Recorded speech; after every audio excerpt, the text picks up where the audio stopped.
Boom.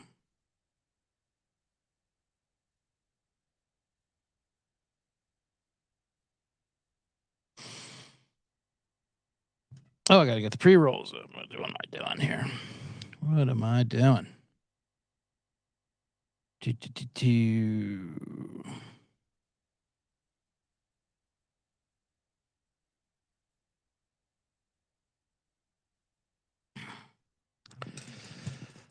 Okay, here we go. The Bottom Line Bombs on the Sports Gambling Podcast Network is presented by WynnBET. And WynnBET is now live in Arizona, Colorado, Indiana, Louisiana, Massachusetts, New York, Michigan, Jersey, Tennessee, Virginia. Boost the same game parlays. You bet $100 and win $100 at WynnBET.com or download the WynnBET app. Start winning today. State restrictions apply. We're also brought to you by the Sports Gambling Podcast Final Four Watch Party, which is April 1st at 7:30 p.m. SGP will be at the Ice House in Los Angeles. That's in Pasadena, right? So come hang out with the crew. All the info at sportsgamblingpodcast.com/icehouse. And with that, play that music, which I will do in post. Boo, boo, boo.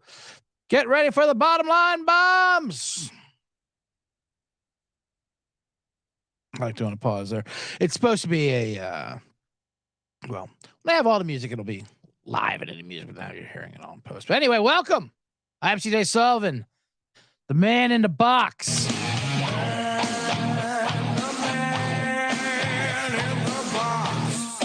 Here with Bottom Line Bombs. We had our soft opening of after the NFL season a couple weeks ago. Now we finally have the feed is up and live today. My man Ryan Kramer had to strong arm some people overseas to get the link live and on Spotify and on iTunes. They're bastards with that. The word bombs apparently was a hang up. They didn't like the sound effects. They're scared. So welcome and subscribe. I have to say that a lot. I'm saying that a lot until I get subscribers. To the Bottom Line Bombs. You can just search Bottom Line Bombs. It'll come up. It's on the SGPN, but blah, blah, blah. It has its own feed and everything now. About fucking time, as I say. So welcome. I'm going to recap the madness. This is the first day. It's Monday, 21st, is it? I don't know. 20th, maybe. The SGPN had a big week in Las Vegas. I went out there for a day. I'm going to recap that in a little bit. The games were the games, and I'll go through all of that. I'll give you a couple detonated bombs. I have a couple NIT games for tomorrow night, just in case you're not watching us live today. I do like some games today, but I think they're already started. I think San Jose State already started. I like them, but that's neither here nor there. We have to get into the Vegas recap. I see Colby Dan in the chat box. Welcome to the chat box. Come on in and say things. I'm all over the place already. This is already a horrible beginning to the show. It's the ad reads that always mess me up. That sounds fun. That Final Four watch party though, huh? At the Ice House in Pasadena. I don't think I'll be there for that, but well, maybe I will. I think I have shows in fucking Springfield or something horrible. Anyway, yeah, we went to Las Vegas. The boys were there for a week. Full fucking week. Actually, Colby's not in this. I just realized I'm logged in as Colby Dan. Like, well, hey, Colby in the chat room. It's not Colby Dan in the chat room. It's me in the chat room as Colby Dan. Which is fine. Colby Dan, the host of the XFL show, which I do with him. I co-host that with him and J Mark Football. Also subscribe to that, the XFL Gaming Podcast. We're having a good season. The XFL's fun. I'm actually going to do a preview show after this with the boys, Sean Green and Ryan Kramer. Their preview show for next week. But anyway, let's get to, I should be running a clock too. I forgot about that part. God, I'm so rusty. Like I said, the NFL season was long. I should be out of it. I'm kind of over it. The Super Bowl, that is. But also I'm not. I went to Vegas on Thursday. I thought I did it like a professional. Here's the thing. See, the SGPN network boys were there all week. They did a week of shows. That's a long time. A full week in Las Vegas is a long time. It's like dog years over there. Every 1 day is 7 days. So you're there for a week. That's like 7 months in Vegas. Not that long, but it's like a month at least. As you get older, there's certain things you have to do Vegas right. You can't be like a rookie. You can't be like some 23-year-old young dumb full of fucking, gas station blue rhino erection pills or whatever. And you go there and you blow, you go crazy early, you get too drunk, and then you're done and you knock yourself right out. Vegas will eat you alive. So I thought I had it down. And that's where I messed up. You can't slip once with Vegas. That's the problem with Vegas. You can't slip. You can't get cocky. You can't think you have it beat. You can't claim that you have it beat. Once you slip, it just waits to prey on you. It's like the cops around when they're doing an investigation, like for like a murder or some kind of case. It's like the cops can make all the mistakes they want, but the criminal has to just make one mistake and then they get you. It's like playing that trap defense or whatever. Like you see, you let your guard down, boom, and they get you. And that's what happened with me in Vegas. I was going to do a 24-hour thing. I was coming in. The games were on Thursday. I was going to come in on Thursday morning out of Burbank. It's a nice, easy, not even an hour flight. Very easy from Burbank to Vegas. It's one of the best things go. It's one of the only great things about living in LA. First of all, they say the best part of living in LA is leaving LA, and it's true.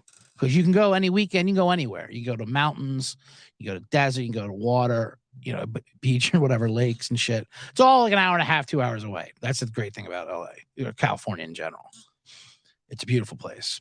Horrible people. Well, a terrible city. But leaving LA is phenomenal. And going to Vegas is great. You can fly to Vegas out of Burbank for like $40. And you're back at night. You don't have to stay overnight. You can go there like you're going to the office. But who wants to do that? So this is what I planned. I was going to do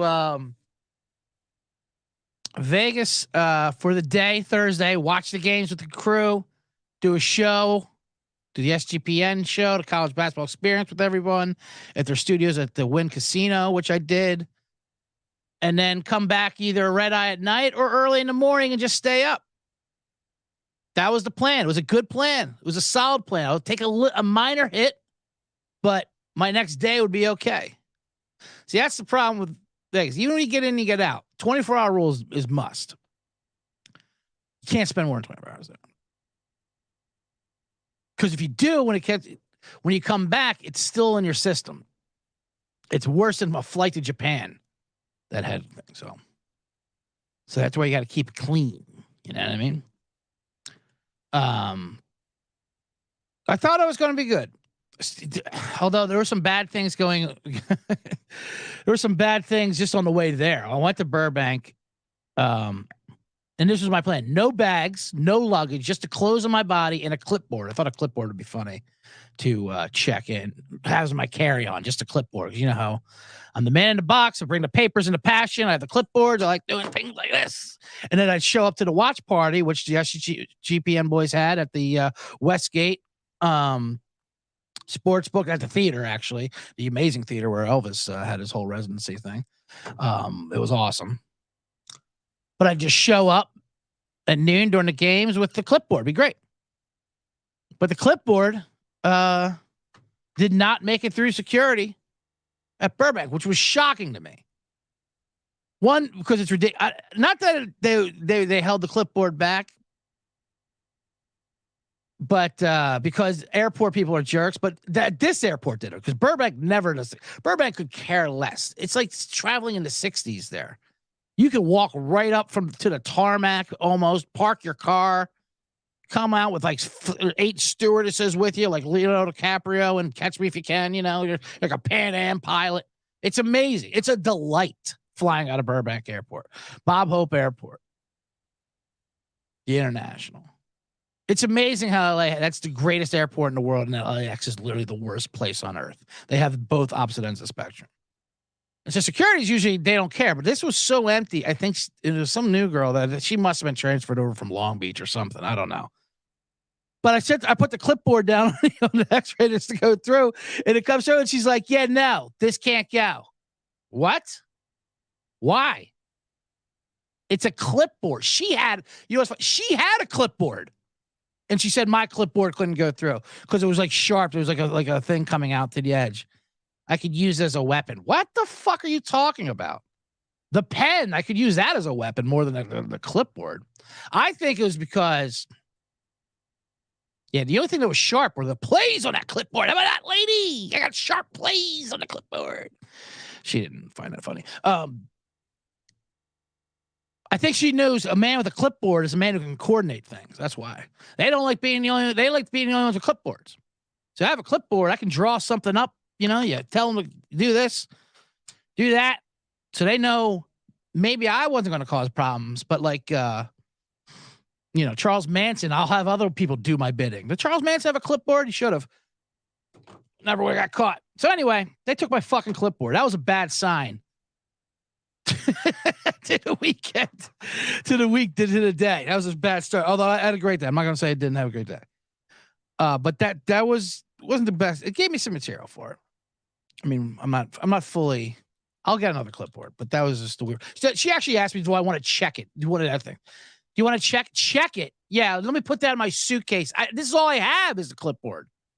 Yeah, let me check my clipboard. What the fuck are you talking about?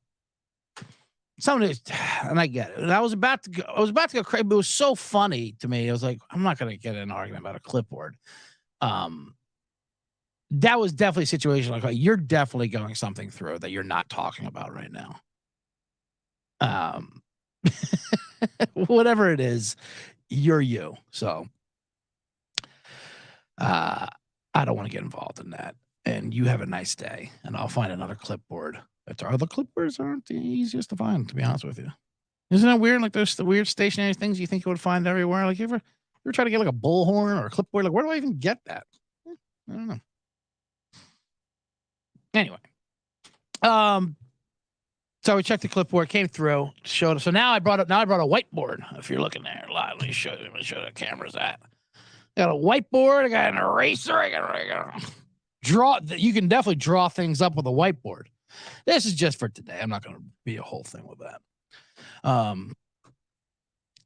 So yeah, it was an early start, but the flight itself was great.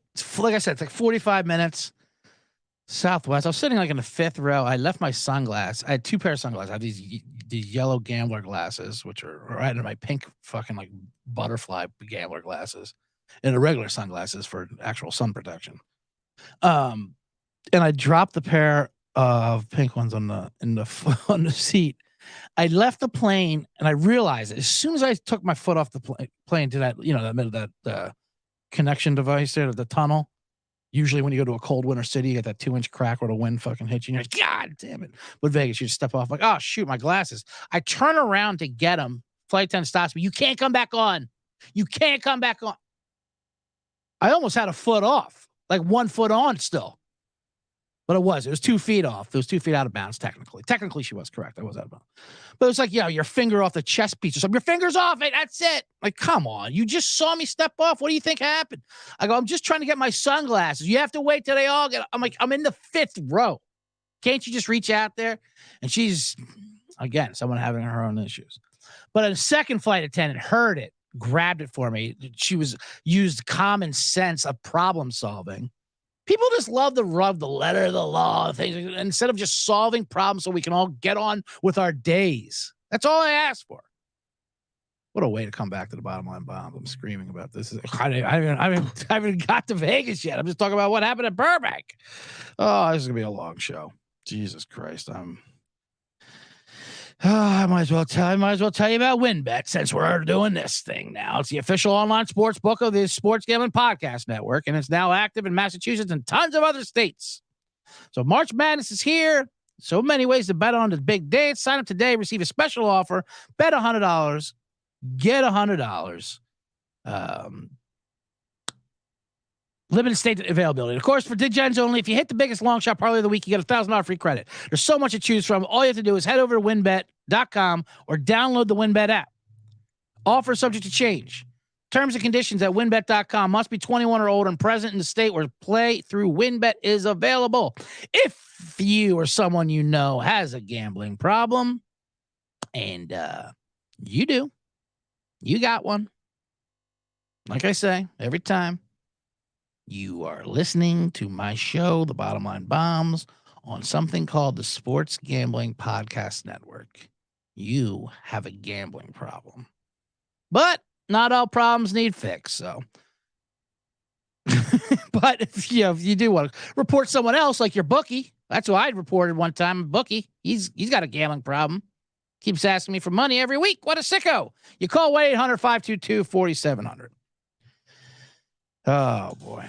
And don't forget the Final Four. The SGP guys are going to be hosting a Final Four watch party at the historic Ice House in Pasadena, California, Saturday, April 1st, 7:30.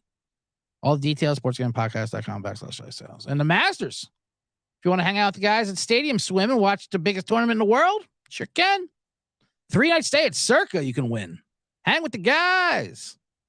Contact's completely free to enter. Just go to sportsgamingpodcast.com/golf party. And if you don't win the contest, you can still get a discount in the room using promo code SGP15. That's pretty good. Circa's a great place to stay. Okay. That is that. I got another ad reading a little bit. I just got to get into it. I still haven't gone to the Vegas slip up yet. All right. Well, welcome back to the Bottom Line Bombs. I'm CJ Sullivan. I was just talking about last Thursday, the weekend of March Madness. Like I said.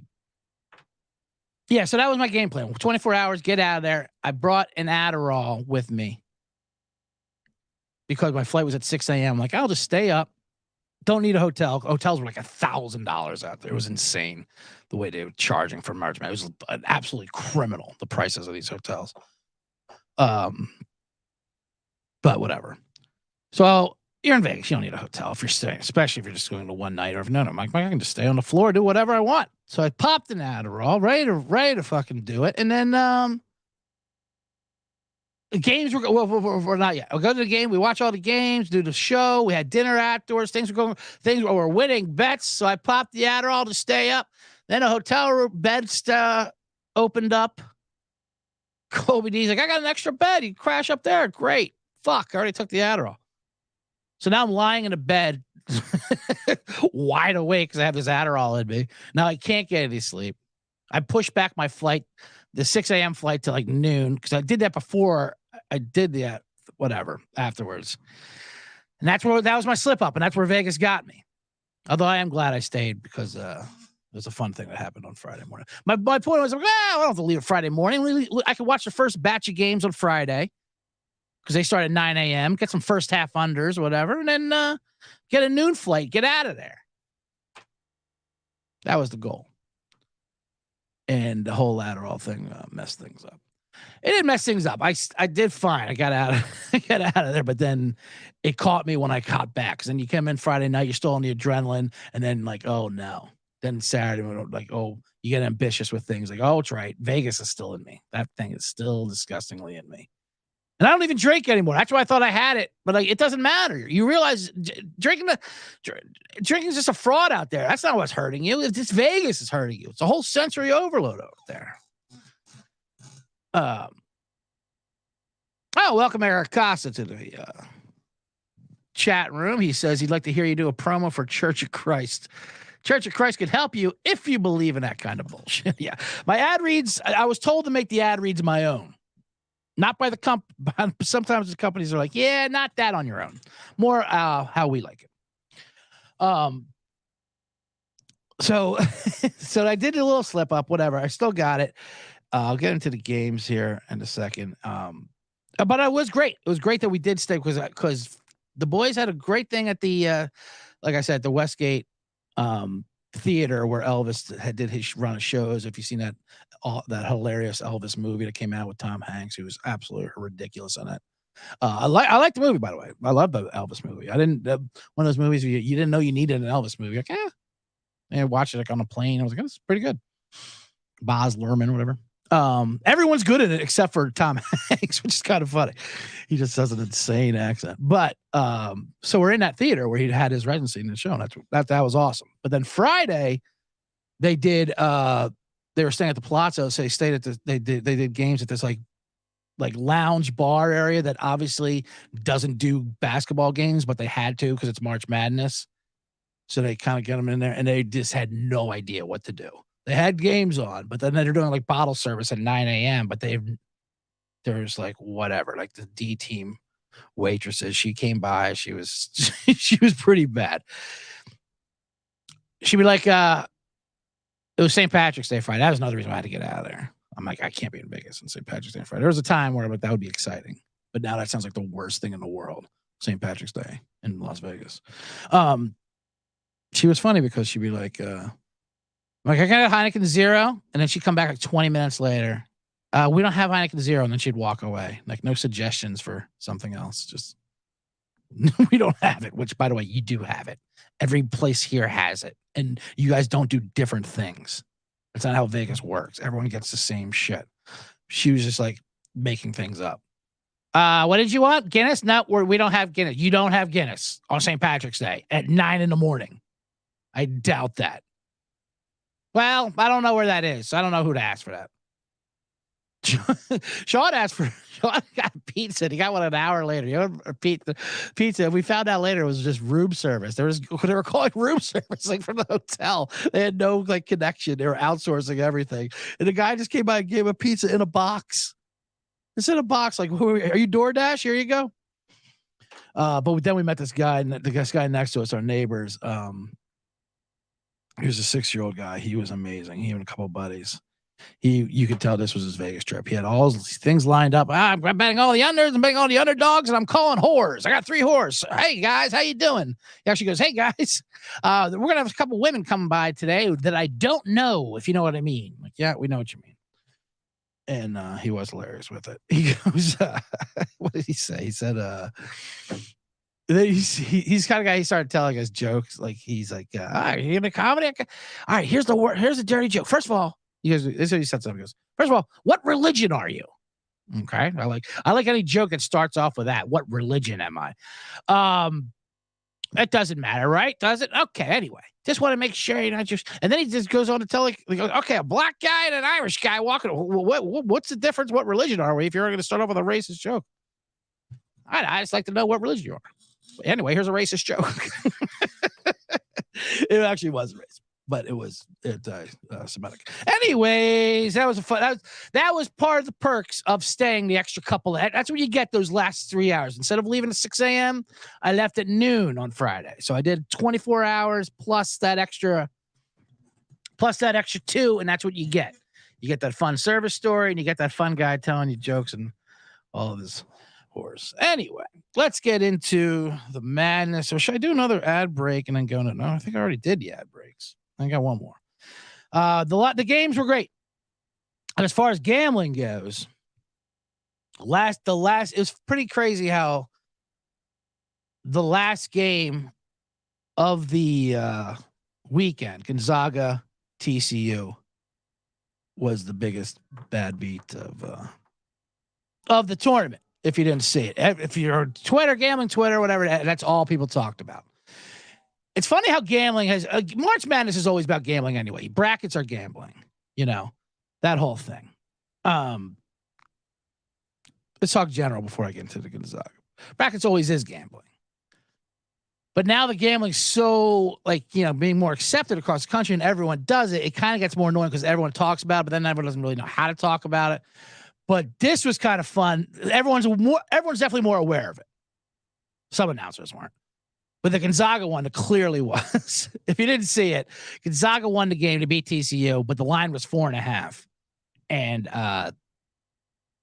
TCU was down 4. They foul Gonzaga with 0.7 seconds left. Kind of a jerk move. Guy makes both free throws to cover the spread. So Gonzaga is up 6 now with 0.7 seconds. You think your 0.7 seconds is not much you can do. Nor would you need to do anything since you're down 6. But TCU fucking rolls the ball up. I mean, it was incredible. Rolls the ball up the court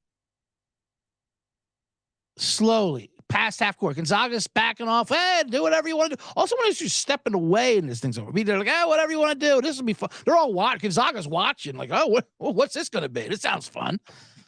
Damian Bach is the guy's name for TCU, who's a legend now in the gambling world. Lets the ball roll all the way across half court to pretty near 3-point line.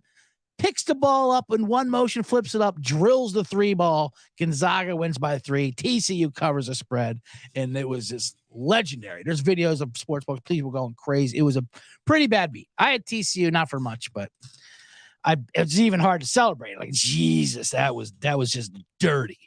So much so, he celebrated. The guy for TCU celebrated. Like, he put his arms up because the crowd went nuts in Colorado because everyone's got fucking money on the game. Why else am I watching this thing? It's Sunday night and not, The Best of Us or whatever the hell that zombie gay sex show is on HBO. So people are obviously tweeting at him and calling him a piece of shit. He goes, hey, I don't know why you're mad at me. He tweeted out, this guy, Damian Boff. I don't know why you're mad at me. They're told to compete to the end, right? Is that what you guys want? You guys don't want people to give up. Well, no, we want you to give up. There's times to give up. And that's when the spread's involved. You give up. You lose like a gentleman. And let us get some money, for crying out loud.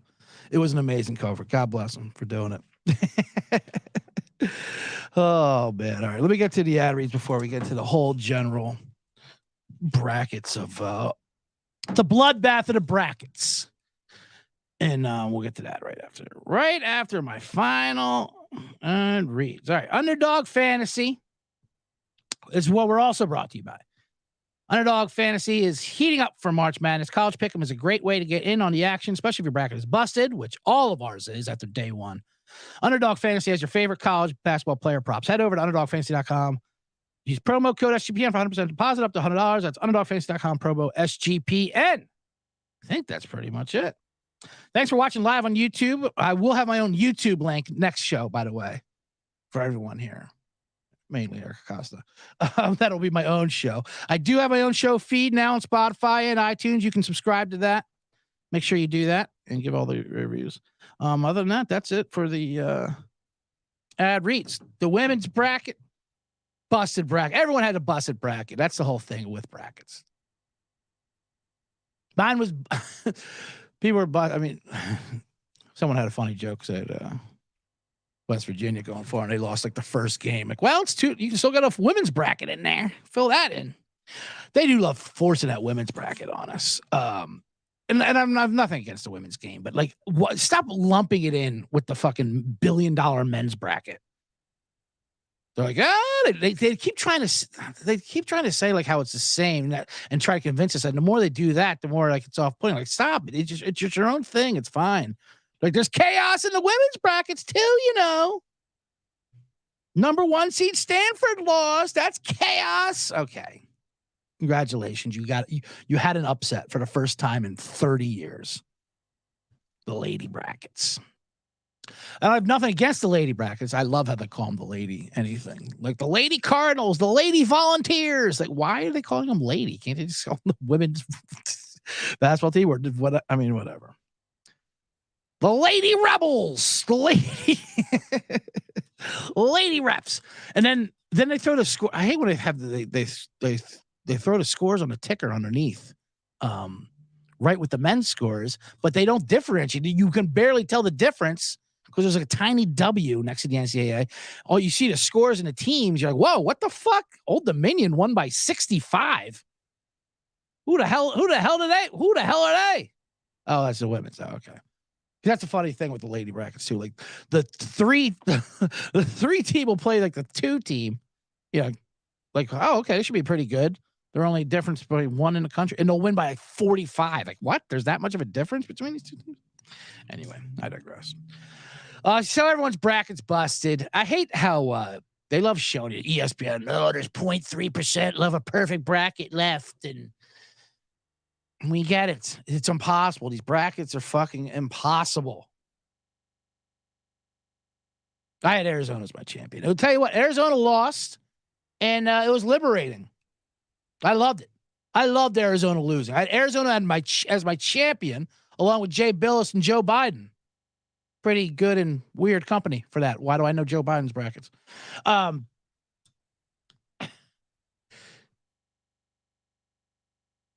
But when it happens, it's great. It's liberating. Like, well, at least I don't have to worry about brackets anymore. Who cares? It doesn't matter. Nothing matters once your champion loses. That's what's kind of great about it. Like, I don't have to look at any of those updates. I can just watch the games, enjoy those upsets. I can root for Fairleigh Dickinson and not give a shit.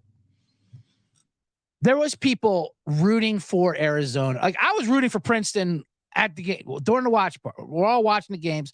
I didn't have money on it, but I have Arizona as my champion in my bracket. But of course, I want to root for Princeton. I'm not gonna be an asshole. Everyone's rooting for Princeton. No, who's rooting for Arizona? Unless you went to Arizona, even if you had money on Arizona, you can't root for them because you're not going to cover. When the game's a 2-point game, you're not going to cover whatever the line was, like 14.5 or whatever. So root for Princeton and join the team for the big win. I saw these bros just rooting for Arizona. I'm like, would you go to Arizona or something? You go, no, I got them in my bracket. Oh, do you? Yeah, you know who else has Arizona in their bracket? Everybody. We all do. You're not alone on that. Princeton has Arizona in their brackets. So, how about you enjoy the upset? Okay. Oh, do you have Purdue in your bracket over Fairleigh Dickinson? Did you? Yeah, that was a shocker. Yeah, we all do. Fairleigh Dickinson has whatever. Just root for the fucking upset. Anyway, that's part of the madness.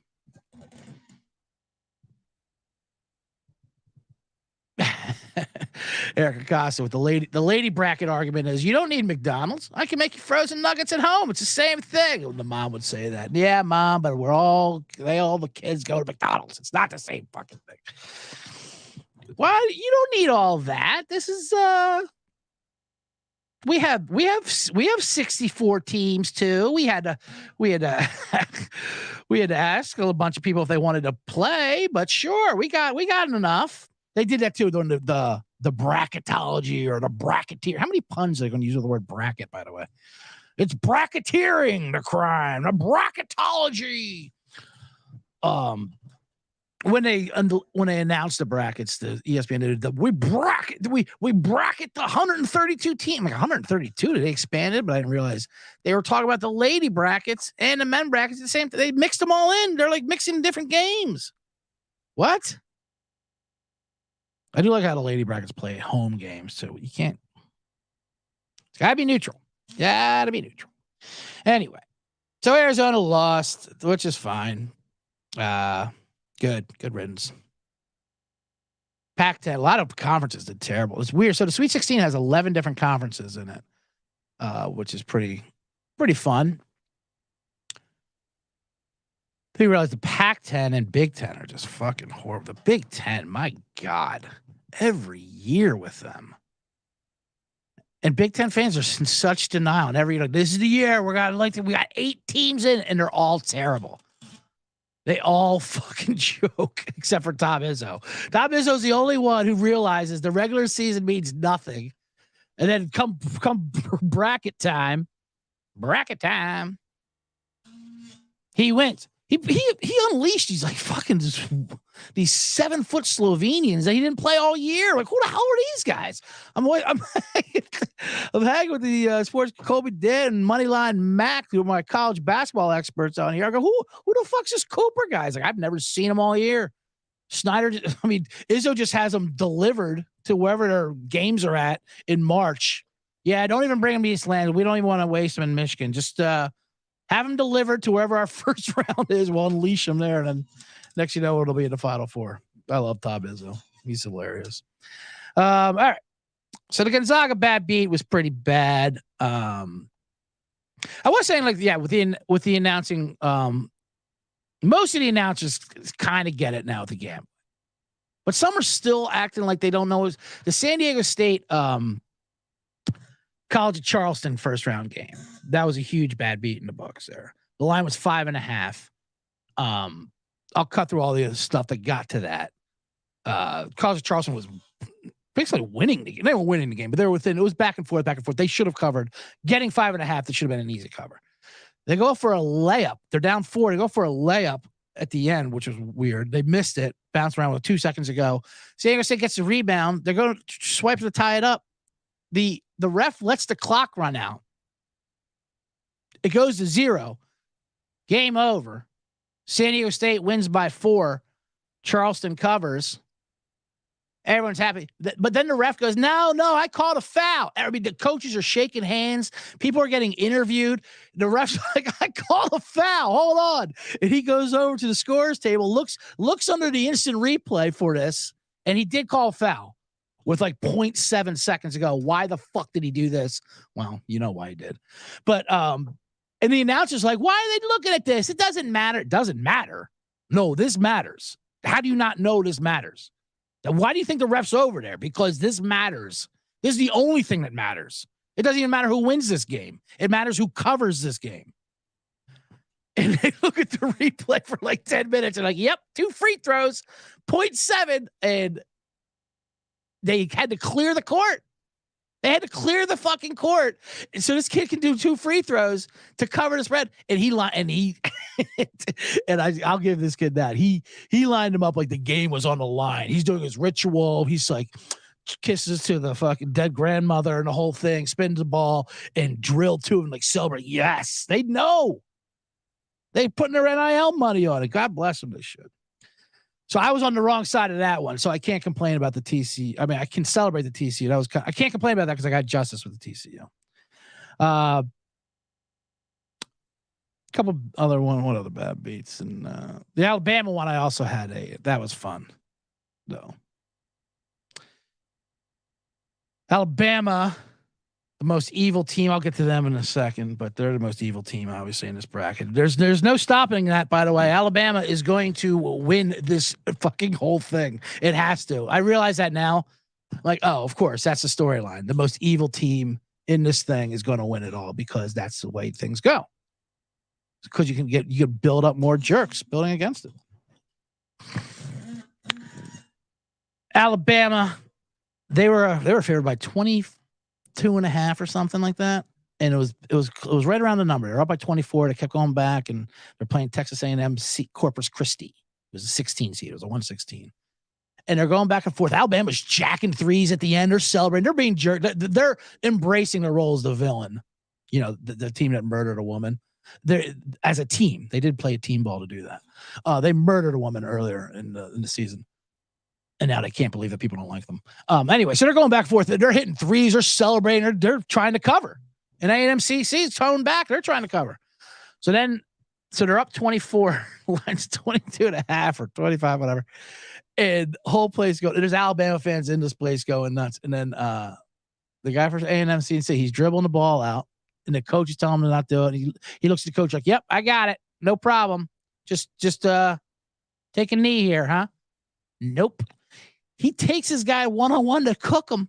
And he was trying to defend him too. And he fucking puts a 3 up in the air at the buzzer. It should have counted as a buzzer beater. It hit for them to lose by 21 points. But it felt so good. Like I felt liberated. I felt morally superior than the other scumbag gamblers who were rooting for Alabama at Alabama. Like I said, there's a video if you go to SGPN, but like, yeah, I'll fly to Vegas for the day. I'll snort Adderall to stay up for my red-eye flight. I'll scream at teenagers playing a game that I have money on, but I will not bet on Alabama. Okay? Because I have morals. That's the morals I have. Oh, Alabama's hilarious, and Brandon Miller, the whole thing. I've gone over this before, but this might as well, since this is the new bottom line bombs, the new after NFL bottom line bomb. If you don't know the story, Brandon Miller is the best player on the best team. Alabama is probably the best team. Them in Houston, definitely left remaining. They're going to the championship. They're going to win the whole thing. Brandon Miller is good as a lottery pick. He's a top 3, top 5 NBA pick.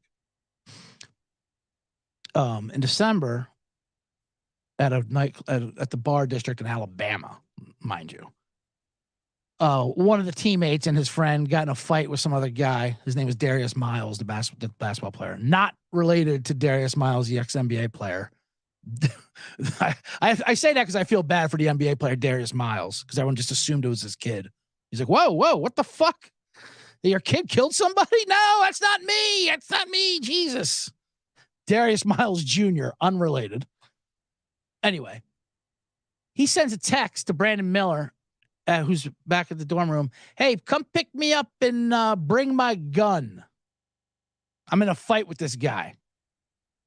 Okay. It's a text he sent. And now he's Brandon Miller. You could have done a lot of things when you get that. When you get that text message, you can do a lot of things. Especially now, consider in 4 or 5 months, you're going to be a multi-millionaire. I mean, talking about a fucking $100 million contract. Well, not that much, but rookie contract, whatever it is, $50 million. You're an NBA superstar in about a couple months. If you do certain things, what would you do there? Would you not reply back to that text, which is a very, very logical thing to do? Whoop! Sorry, I didn't get you. I fell asleep. You could reply back, no, I'm not going to do that. How about you walk this off? You sound drunk. You sound a bit drunk. Maybe I shouldn't add to that and bring you a gun. You could even say, you know what? How about I pick you up and let's go to Waffle House. We can get a good old fashioned fight over there and throw some chairs at Cooks. What do you say? That's what you do in Alabama. There's a lot of things you could have done instead of driving the lane in the highway, that is, with the gun in the car to Darius Miles and his friend. They boxed in the guy he was having a fight with, and then that guy, his buddy, shot and killed the woman, Janae Harris, who was in riding the passenger seat, 24-year-old mother. The guy in the other seat shot at fucking Brandon Miller. That's what happened. So they kicked Miles off the team. They kept Brandon Miller because he's good.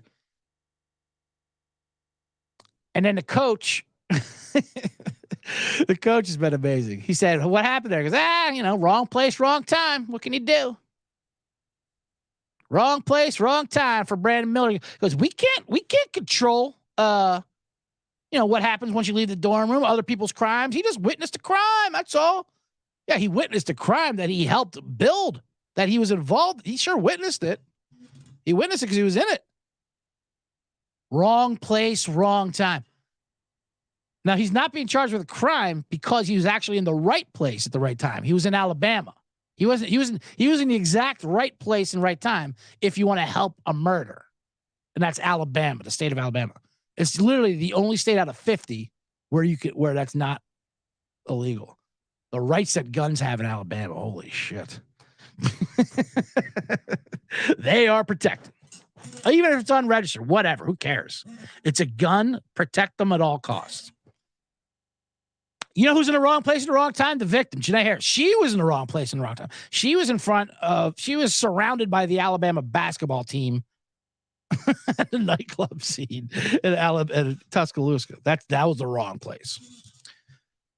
And then but some say now they're leaning into it. And then the next game, his player introductions, he did he had his white teammate, pat him down for the intro, and then he tried to say, no, that was like MMA, pat down. Well, that's even worse. What? Okay, it was like TSA or making fun. Really? You guys were making fun of the TSA? Okay. Well, don't do that. And there's fans in there wearing a T-shirt that said Alabama shooting their way or killing it through the SEC. They're making jokes and shirts about killing this woman. Which I'm sure those Alabama fans are very sincere about the legal rights of Brandon Miller. And I'm sure if that kid went to Auburn or Tennessee, that they would feel the same way about him. That no, shouldn't be doing that. He's fine. Did nothing illegal. I like when that's your argument. Did nothing illegal. Technically did nothing illegal. So you can't say anything bad about it. It's amazing how Alabama, the state, and their fucking laws are holding this tournament hostage because the games are gonna get bigger, obviously, with the Sweet 16 and more prominent, and there's gonna be they're gonna have to answer questions, and it's about Alabama gun laws.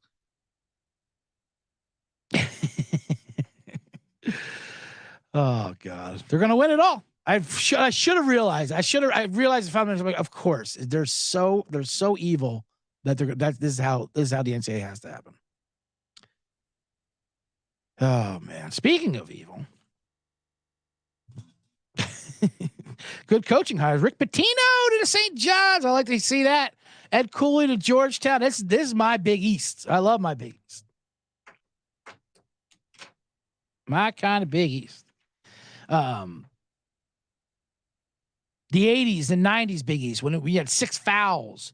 Rick Pitino, who coached Iona, obviously, he went to Europe too. He was just bide your time. So that's the thing with Italian. I love dirty Italian basketball coaches. That's what I love in the Big East. Ed Cooley to Georgetown's great. You need a militant black for Georgetown. That's my Georgetown. But it's New York up, the upper Northeast, like there, Providence, and St. John's. I want scumbag, greasy Italians. That's my Big East conference. I love it.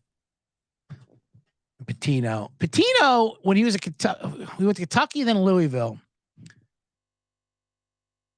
Remember he got fired? He got fired for he had this mistress, this crazy lady. Well, I say she's crazy because that's how they gaslit her. They assumed that she was crazy.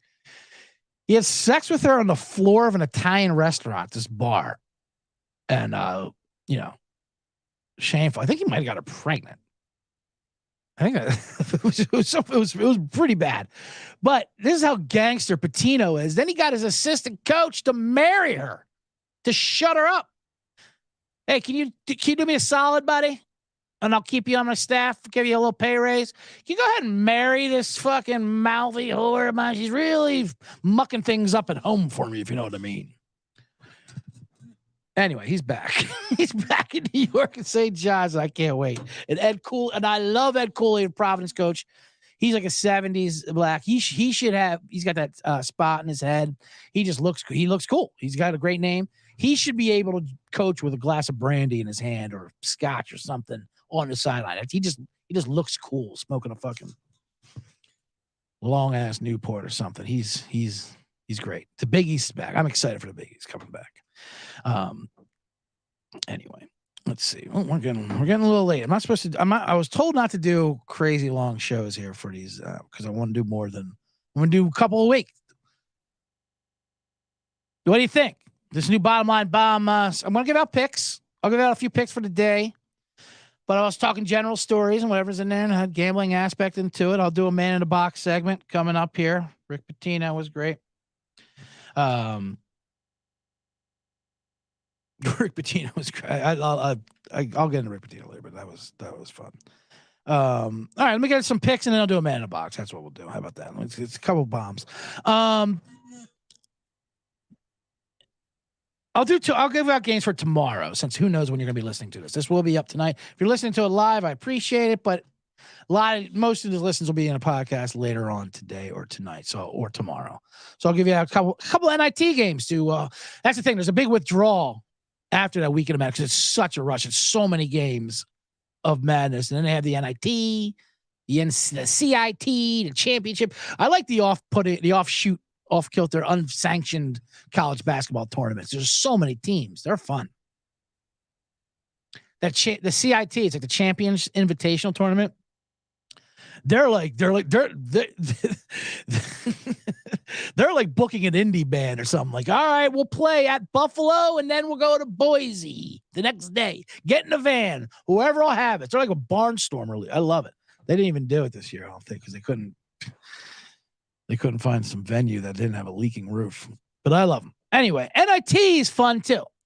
People of the NIT love telling you how the NIT used to be the big tournament before the brackets and all that. Great. Well, it's not anymore. The NCAA is a big tournament. But the NIT, they do home and homes, and they have the Final Four in Madison Square Garden. So that's fun. And the key to betting on the NIT is just learning which team gives a shit. Because you got a lot of teams that do not care. They're pissed they didn't get into the real tournament, like Rutgers. They're like, fuck, they should have been in. They had their 35th ranked KenPom team, whatever. They lost immediately at home to Hofstra, I think, or whatever. Anyway, so I don't like getting early NIT. I like to wait a couple rounds to see, okay, who cares about this? And now you're getting to those some of those games. So tomorrow you have Oklahoma State and North Texas, and you have Oregon versus Wisconsin. OK State is -5. North Texas is solid. See, the problem with the NIT games, they're also on their home court, and then that can mean a big thing. North Texas is good. Oklahoma State is they're laying 5, which is a lot for obviously because they're a Big 12 team, Big 12 in the Green Machine, but they don't blow teams out. They're very defensive minded, slow it down kind of a pace. They grind it out. North Texas is good. So I want to give Oklahoma State does care, which I'm into. And usually you get some bigger schools that make that Final Four and they want to make a run of it, to Madison Square Garden. Well, you get teams that bail out like Villanova.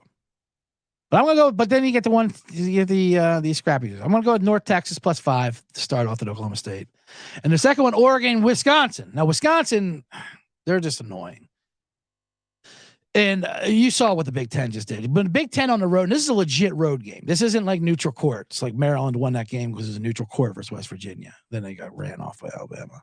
Oregon at home is something else. And their coach is amazing. He's great at brackets. They give a shit about this. Nike, Phil Knight would probably rather Oregon go to Madison Square Garden to advertise for his company, do a movie promotion. How horrible does that movie look, by the way, with Ben Affleck and Matt Damon about fucking Nike shoes? Jesus Christ. You wanna put our shoe company in the hands of a rookie? Rookie? Yes, his name's Michael Jordan. It's not that big of a risk. He's actually one of the biggest stars in the world already. Oh, okay, but we're used to Rod Laver and tennis shoes and Prefontaine running. Anyway, it looks like the fucking whatchamacallit, the Ford versus Ferrari, but for shoes. And we also alter history on that, which is called the Le Mans around the rest of the world. But America's got to be how Ford beat Ferrari, beat those Italian Ferraris with Ford engine American.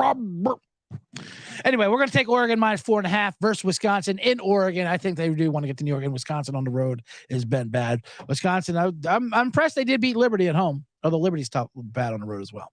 This is all about the home and road. Too many points with North Texas. So give me North Texas +5. Detonate it.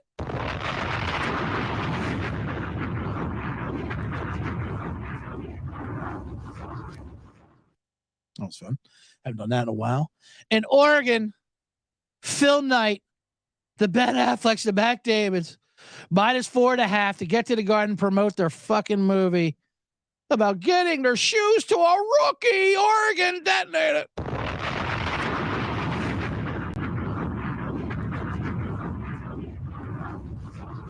All right, now let's lock in for yes, man in the box. Oh man, we're getting late. I gotta wrap this up. Rick Pitino, Cooley. What else did I? What was I going to say for man in the box? Just a few things about the brackets itself.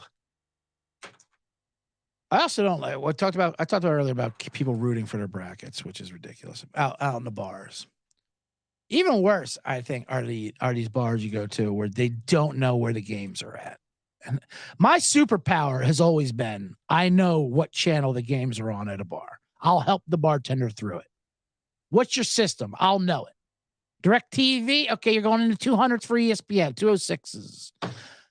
Spectrum, all right, you're going to go to 39, but you probably want that HD. Let's go to the 300s. Let's go to 32. True TV. You got to know where your True TV is this time of year. You're Impractical Jokers. Brooke Van Poplin's are doing shows on there. I mean, you got to know this beforehand. What do you think's going to happen? I don't want a guy to tell, let's see. You know what it is? A remote looking up. And I don't completely blame the bartenders or I don't know. You ask the waitress. The waitress has no idea. Yeah, we want the Iowa game. The what? Okay, I'll ask a manager or something. Who are they playing? Oh, for fuck's sakes. How do you not know this before? Have the staff. Like I said, I don't blame the staff. the bartenders or the servers. They have their own things they have to deal with in the weeds. But the manager, come on. Either you take care of this or you hire a guy like me, a degenerate scumbag who just sits there at the remote, bang, bang, bang, game to game, no switching on. I don't like when they have them on TBS. Next thing you know, there's a rerun of Friends on there because the game's been over for 45 minutes. You'll see that at your baseball games too. What are we watching here? Get this off. The game's over. On to the next one.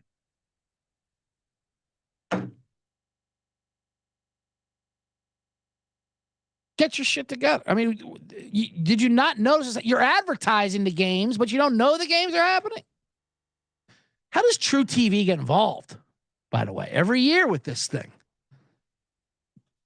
I guess they're owned by TBS and Ted Turner and all that. I mean, but I love when we find out about True TV. They throw all their programming at us. We're never coming back to you. They keep advertising all their shows on True TV. Hey, and don't forget, after the tournament, we don't care.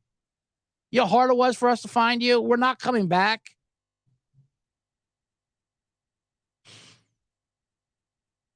Give Barkley a show on that too. How much? I mean, listen, we all love Charles Barkley. God bless him. But I like how they think they just throw him at anything.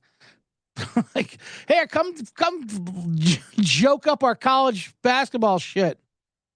I don't know anything about college basketball. You don't know anything about NBA either. You don't watch anything. You just golf, gamble, and drink. Not a bad life. The Chuckster. But I mean, Jesus Christ, they run him to the ground. Give me Clark Kellogg. Give me like Clark Kellogg. I don't need Kenny and Chuck doing this. Although I also don't want Seth Davis and Jay Billis and all these guys. Not Jay Billis. Jay Wright. Yes.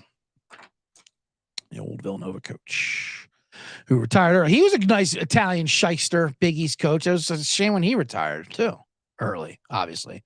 Villanova fell right apart immediately. Jay Wright was great. He was the best coach in fucking basketball. He was Italian. I want my Italian shyster coaches back in the Big East, and welcome back Rick Pitino is what I'm trying to say. All right, I'll finish off with one last quick man in the box.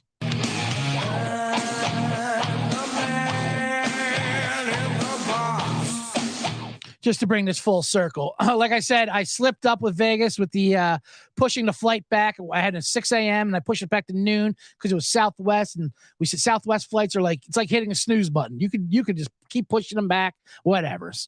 I can't make this one. I'll make the next one. Free of charge. They make it very easy for you. I have an abusive relationship with Southwest. They keep giving me vouchers and shit and cancel flights, but whatever. But it's so easy to change flights on there. So I love that about it. And especially if you're it's great for the Vegas flight back. But the problem was I pushed it back to like noon. So then I was kind of out of it when I did get back on Friday night. And I had a golf tournament Saturday morning, and I was bad in it. And then halfway through, it started kicking in like, oh, I still haven't shaken Vegas out of me. Like it was fucking my whole deal. I say that because I normally would walk it, but I'm like, I better not walk it. I had a bad knee, and who knows? I could pass out and keel over if I walk it. So I made take a cart, 18 holes at Harding, Wilson and Harding by Griffith Park. Parks and Rec. It's a public course, municipal course, so it's not that cheap. But weekend rates, whatever. Took a cart. I knew the guy with the cart. Before we go out there, I even asked the kid, hey, is this cart good to go? It's not going to die out there, because, Saturday's a packed day. I usually don't play on Saturdays, but they're, because it's packed, but it was a tournament. We had the good tee times. Oh, yeah, it's fine, the kid says. It's not fine. The sixth hole, this cart's already bucking. I see the light going on. Low battery at 7. On hole number 7. Low battery. You motherfucker. I mean, it's bucking and bucking. Finally, on the 9th hole, it dies. It's dead. We call up. Hey, the cart's dead. First of all, she has no idea what I'm talking about. How can I help you? Yeah, our cart's dead. Who are you? What's your name? What cart number? 20. The one that's not moving. That cart number. What's your name? Who cares? I'm the one next to a cart not moving on the course. Can you send someone out here with another cart and get this cart out if you want? I don't care what you do with this cart. Sure. Okay. Hour later, we take our clubs off. Now we're walking, hauling the clubs. You got. I mean, it's such a violation. You got to get drinks or a wallet and our phones all around. You got to move now. Now we got to pack up, and now we're like it's a new Sudan. Now we're just like, Jesus. Here we got to survive on this. Now we're huffing everything. Hour later, I call back. They have no idea. She says, "I'll put in a request. Like we're putting in a maintenance request. I don't want something done by the end of the month. Just send a card out here." Now I got a hold of someone else an hour later. Yeah, we said our card's dead on 9. We're on 13. Who are you? What card number? 13. Well, we're out of cards. You're out of cards. Well, they're charging. Or which one is it? They're charging. Where are you? 13. All right, we'll try to get you on 14. Yeah, I'll see you on 18. I know damn well they're not coming out. Now I'm on 16, and we see a guy on a cart driving around. And we flag him down. Hey, buddy, here we are. It's us. He stops. He can't believe we stopped him. He's almost upset that we stopped him. What do you want? Yeah, we called about the cart. He's like, what cart number? 20. Oh, yeah, on number 9. No worry. We sent someone over there for that. What? Yeah, we got that. We sent someone over for that. Yeah, I wasn't concerned about the cart. I was concerned about us. Where's us? We need a car for us. Oh, well, you got to talk to them about that. Them? You are them. What do you mean talk to them? I'm talking to them right now. You're the only them I've seen in 2 hours. You see that fucking logo on your shirt? That means them. Or is that the proper pronoun for the cart guy you're talking about? Or are you them? What pronoun gets me a cart? What's the pronoun? Unbelievable. And then he's trying to peel off as he's saying, you got to talk to them. No, whoa. But you are. And he wound up just taking off because we were on foot. What you going to do? We're going to run after him? But I like how he thought we were worried about the cart sitting on number 9. Thank God no one took the rims off that. We just wanted to make sure you guys were good, not us. We're fine. I just broke my back trying to carry this fucking thing. I would have had my click gear push cart. I'm saying if I knew that was the issue. Anyway, that's me for the man in the box.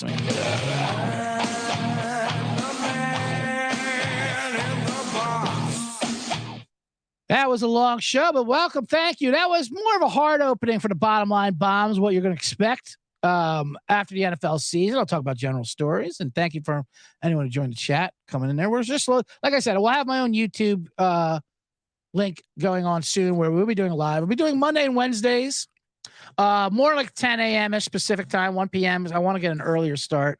So you have things, I'll give out picks for that day, and we'll see how it goes. We'll see if you guys like it, you get more. If you hate it, we'll probably pull some back. Just kidding. But most important thing is Bottom Line Bombs finally has its own feed and its own link for you guys to subscribe to for Spotify, iTunes, all that thing. Type in Bottom Line Bombs. If you know me, I'll even send you the link. I'll put the links out there. I'll put the links in here and blast it out on my socials. Follow me on Twitter, CJ Sullivan _ or Instagram, CJ _Sullivan _ taken. CJ Sullivan was taken on Instagram. So yeah, Bottom Line Bombs, its own personal feed. Subscribe and like and all that shit, but make sure you subscribe. I need to get this thing going.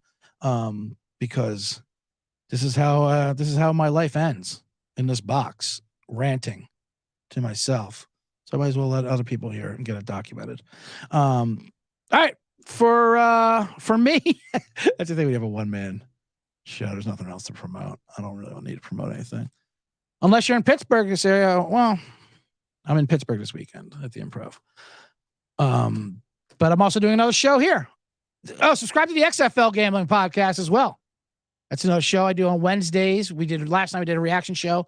The XFL's been fun. I'll get into that next time on Wednesday. So I'll be back for more Bottom Line Bombs on Wednesday and the XFL show and all those things. Subscribe to it all. Subscribe to me. It's all in the man in the box. See ya.